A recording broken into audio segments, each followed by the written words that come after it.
आशीष news और news room live में आपके साथ मैं हूं दीपक शर्मा। बड़ी खबर के साथ शुरुआत करेंगे और वो है उपचुनाव से जुड़ी बड़ी खबर। रुपौली विधानसभा उपचुनाव में तमाम जगहों पर पर्याप्त सुरक्षा के इंतजाम थे, लेकिन एक बूथ पर हंगामे की खबर सामने आई, जिसकी तस्वीरें हम आपको दिखा रहे हैं। ये तस्वीरें हैं भंगरा बूथ संख्या 75 और 76 की, जहां मिल रही जानकारी के अनुसार प्रशासन और वोटरों के बीच तनावपूर्ण स्थिति बन गई। झड़प की नौबत आ गई, जिसके बाद ग्रामीणों ने पथराव कर दिया।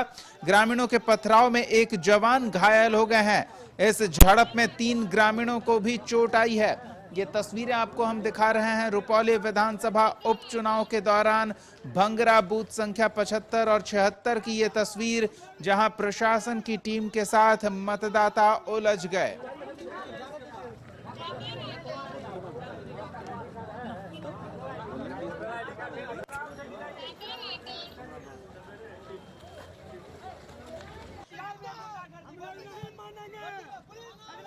उसमें पोलिंग एजेंट जो है वो मोबाइल लेके बैठा हुआ था।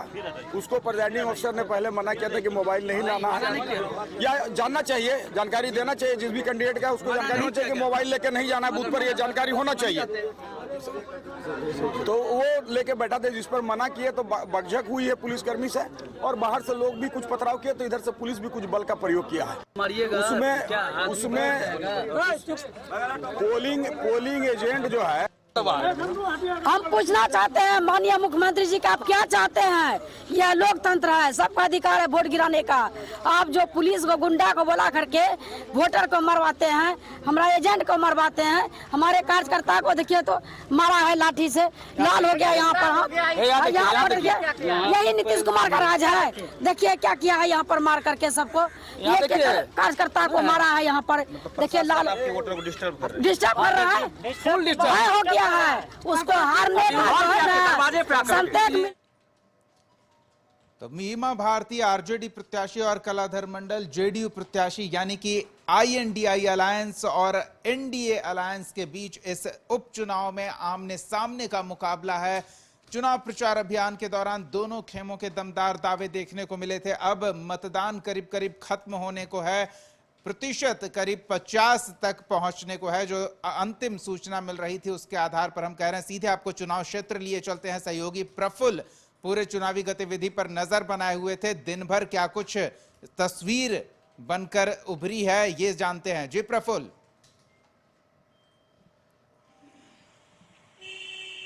देखिए, सुबह 7 बजे से जब रुपौली विधानसभा का जो उपचुनाव है वो शुरुआत हो गया था, और मतदान केंद्रों पे जो है महिलाओं और पुरुषों की जो लंबी कतार थी वो सुबह से दिखाई पड़ रही थी। कुछ जगह अगर देखा जाए तो जहां पे छिटपुट घटनाएं घटी हैं, जैसे बूथ नंबर 235, 236, 237 और 38 पर, जहां पे पुलिस और प्रशासन से जो ग्रामीण है जो वोट देने के लिए गए थे उनके साथ में झड़प हो गई थी, जिसके विरोध में जो शंकर सिंह निर्दलीय प्रत्याशी हैं और उनकी जो पत्नी जिला पार्षद है वो धरना पे बैठ गई थी, और पुलिस और प्रशासन के साथ में ग्रामीणों की काफी नोकझोंक हुई थी, जिसको बाद में वहां पे जो आरोप था ग्रामीणों का कि जिस सीआरपीएफ के जवान के द्वारा पीटा गया था उसको वहां से हटा दिया गया। तो उसके बाद अगर हम चलते हैं, बात करते हैं, छोटी सी झड़प हुई थी बूथ नंबर 75 और 76 भंगा पे, जहां पे वहां ग्रामीणों के साथ में पुलिस की जो सीआरपीएफ की टीम है उनसे झड़प हुई थी। 3 ग्रामीण को पीटा गया था, वहां पे घायल कर दिया पीटकर पुलिस के जवानों, जैसा कि ग्रामीणों का आरोप है। लेकिन जब पुलिस के जो अधिकारी हैं, वरीय अधिकारी, उनका कहना हुआ कि ये लोग उस जगह बैठ के जो वोट देने आ रहे थे, जो मतदान करने जो ग्रामीण आ रहे थे उनको डिस्टर्ब कर रहे थे, जिसके कारण ये झड़प हुई है। बाद में बीमा भारती ने सरकार और प्रशासन पे सीधे तौर पर आरोप लगाया।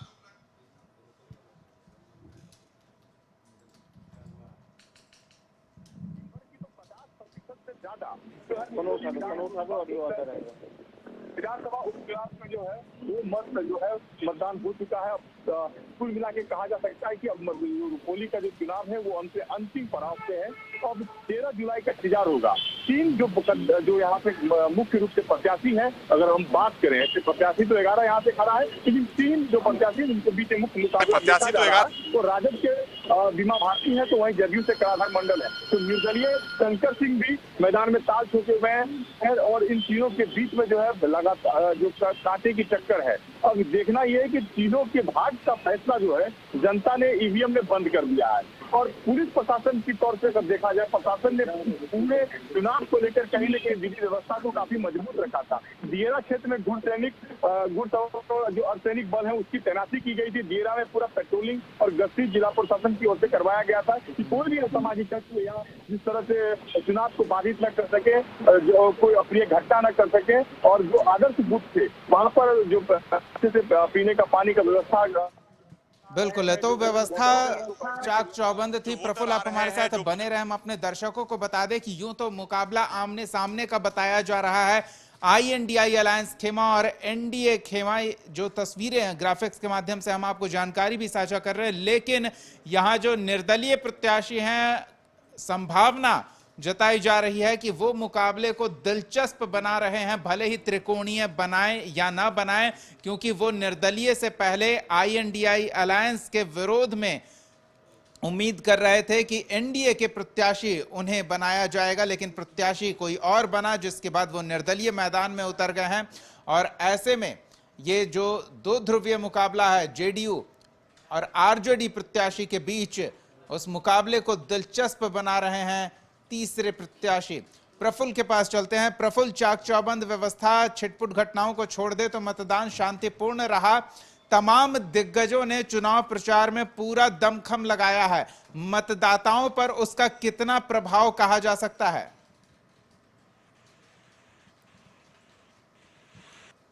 बिल्कुल, देखिए जिस तरह से जदयू के कलाधर मंडल के लिए बिहार के मुख्यमंत्री नीतीश कुमार कैंप किए हुए थे, प्रचार किए हुए थे आके, और पूरे बिहार सरकार के जितने भी काबिना मंत्री हैं लगभग 10 दिन से इस रुपौली विधानसभा में वो यहाँ पे कैंप किए हुए थे। वहीं राजद की ओर से भी जो विधायक हैं, लगभग 30 से 35 विधायक और जो पूर्व मंत्री हैं, वो यहाँ पे रुपौली में बीमावादी के लिए कैंप किए हुए थे। सारे लोगों का एक ही कहना है कि विकास का मुद्दा जो है वो रुपौली के लिए हावी रहेगा। वहीं निर्दलीय जो प्रत्याशी शंकर सिंह है, उनका सीधे तौर पे कहना है कि मैं 24 वर्षों से लड़ रहा हूं, जनता का प्यार मुझे मिल रहा है, लेकिन इस बार जनता ने सीधे तौर पे मुझे प्यार दिया है और मैं यहां का प्रतिनिधित्व करूंगा। अब सवाल यह है कि यहां से जो धमदाहा से जो विधायक हैं और मंत्री हैं, बिहार सरकार में काबिना मंत्री हैं लेसी सिंह, उनकी भी प्रतिष्ठा दांव पे है, क्योंकि वो रुपौली के नजदीक से आती हैं और कहीं न कहीं कलाधर मंडल को टिकट दिलवाने में लेसी सिंह का भी बहुत बड़ा योगदान रहा है, तो वो भी प्रतिष्ठा का विषय है। वहीं बीमा भारती जो लोकसभा का चुनाव लड़ी थी, जदयू से इस्तीफा दे दी थी रुपौली से, उसके बाद लोकसभा का भी चुनाव वो हार गई थी।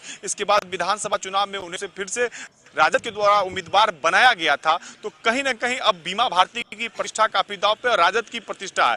तो कुल मिला के ये कहा जा सकता है कि जो जनता है वो विकास के मुद्दे पे वोट किया है, लेकिन जो टक्कर है, कांटे की टक्कर है, वो 3 प्रत्याशी के बीच में, जिसका भाग्य का फैसला आज ईवीएम में बंद हो गया है। 13 तारीख को पूर्णिया कॉलेज में मतगणना जो है उसकी शुरुआत सुबह 8 बजे से होने की संभावना है। तो इसके बाद प्रफुल्ल, एक चीज और समझना चाहेंगे, क्या पप्पू यादव फैक्टर भी कुछ इस चुनाव में प्रभावी दिखा?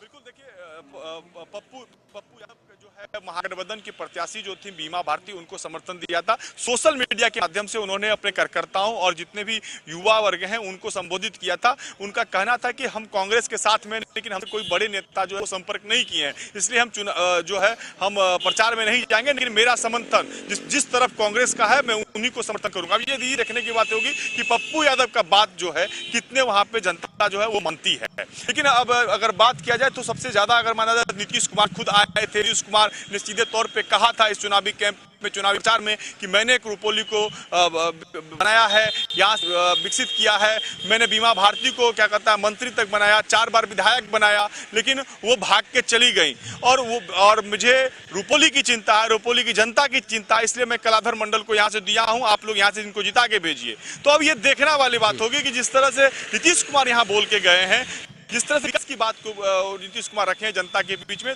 जनता कितना भरोसा जिताती है कलाधर मंडल पे, ये देखने वाली बात होगी। हालांकि बीमा भारती ने सीधे तौर पे सरकार और प्रशासन पर भी आरोप लगाया है कि उनको परेशान किया जा रहा है। आप इस गोपाल यादव का हत्याकांड में जिस तरह से उनके पति और बेटे का नाम आया है और उनके घर पर इश्तिहार चिपकाया गया इस चुनाव,